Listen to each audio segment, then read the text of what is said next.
اور اس نے کہا کہ کل تیسرے پہر استبل تشریف لائیے، وہاں آپ کو سواری سکھائی جائے گی۔ میں نے کہا کہ تعلیم کے دوران میں استبل کا دروازہ بند رہنا چاہیے تاکہ کوئی دیکھ نہ لے۔ کوئی دیکھے گا تو کیا کہے گا کہ اس شخص کو ابھی تک گھوڑے پر چڑھنا نہیں آتا۔ رات چارپائی پر لیٹے لیٹے میں شیخ چلی کی طرح ہوائی قلعے تعمیر کرنے لگا۔ سواری سیکھ چکنے کے بعد ایک گھوڑا خریدوں گا اور اس پر سوار ہو کر کوچاؤ بازار میں پھروں گا تاکہ لوگ میری شاہ سواری کے قائل ہو جائیں۔ میلے پر جاؤں گا تو گھوڑے پر سوار ہو کر تاکہ گرد و نواح کے دیہات کے لوگ بھی دیکھ لیں کہ میں گھوڑے کا سوار ہوں۔ پھر سسرال جاؤں گا تو گھوڑے پر سوار ہو کر بار بار اپنے سالے سے پوچھوں گا کہ بھائی گھوڑے کو دانا ڈالا، گھاس کو ذرا صاف کر لینا، میرا گھوڑا بہت نفاست پسند ہے، اور دیکھو زین کہیں دھوپ میں نہ پڑی رہے، اس کا پالش خراب ہو جائے گا، وغیرہ وغیرہ۔ خیال کر رہا تھا کہ خیالات کا یہ سلسلہ ٹوٹے تو سو جاؤں، لیکن نیند کہاں۔ جس طرح عید کے انتظار میں نیند نہیں آتی، اسی طرح استبل کے انتظار میں میری نیند بھی حرام ہو گئی۔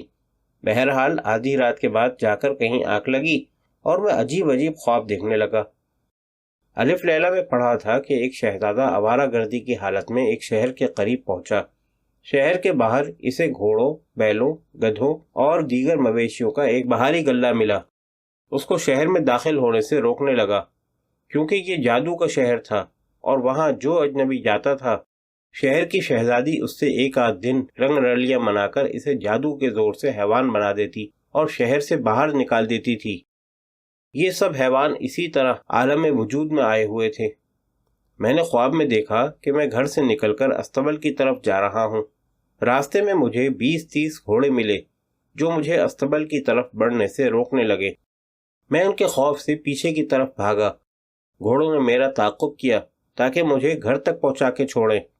دروازے پر پہنچ کر میرا پاؤں چوکھٹ میں اٹکا اور میں دھڑام سے گر گیا۔ گرنے کے ساتھ ہی میری آنکھ کھل گئی۔ لا حول ولا قوت الا باللہ۔ اس کے بعد 1000 کوشش کی لیکن نیند نہ آئی، حتیٰ کہ صبح ہو گئی۔ دن گزرنا محال ہو گیا۔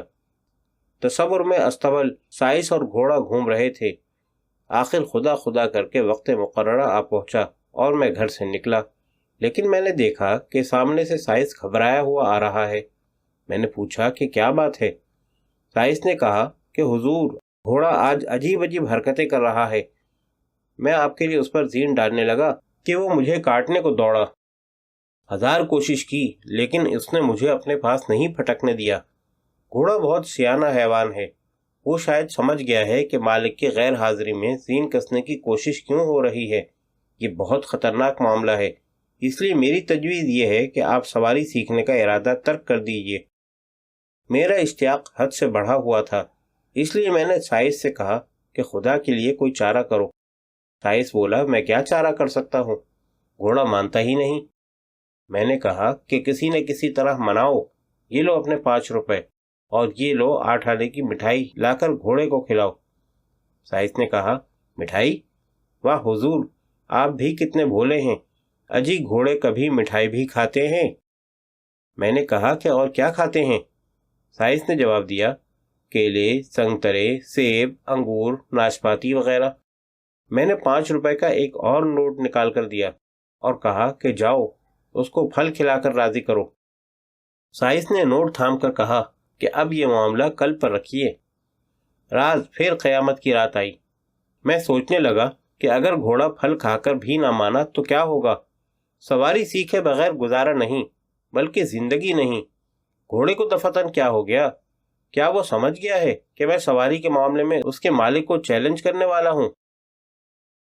دوسرے دن سپہر کے بعد استبل میں پہنچا۔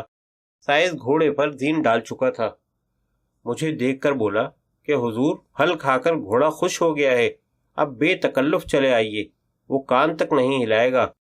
میں قریب گیا اور سائس بولا کہ اسی رکاب میں پاؤں رکھ کر سوار ہو جائیے۔ میں نے کہا، یہ نہیں ہو سکے گا، کوئی سیڑھی لاؤ۔ سائس نے بہتیرا سمجھایا، چڑھنے کی ترکیب بتائی، لیکن میں نے سیڑھی پر اصرار کیا۔ چنانچہ سائس سیڑھی لے آیا اور گھوڑے کے ساتھ لگا دی۔ میں سیڑھی پر چڑھنے لگا۔ میرا بایاں پاؤں سیڑھی کے سب سے اوپر والے ڈنڈے پر تھا اور دائیں ٹانگ گھوڑے پر کہ گھوڑا چل پڑا۔ میں ایک لمحے تک ہوا میں معلق رہ کر سیڑھی سمیت زمین پر دھڑام سے گرا اور میری ٹانگ کو ایسی ضرب آئی کہ سائنس نے مجھے اپنے کندھوں پر اٹھا کر گھر پہنچایا۔ 1 مہینے تک بستر پر پڑا رہا۔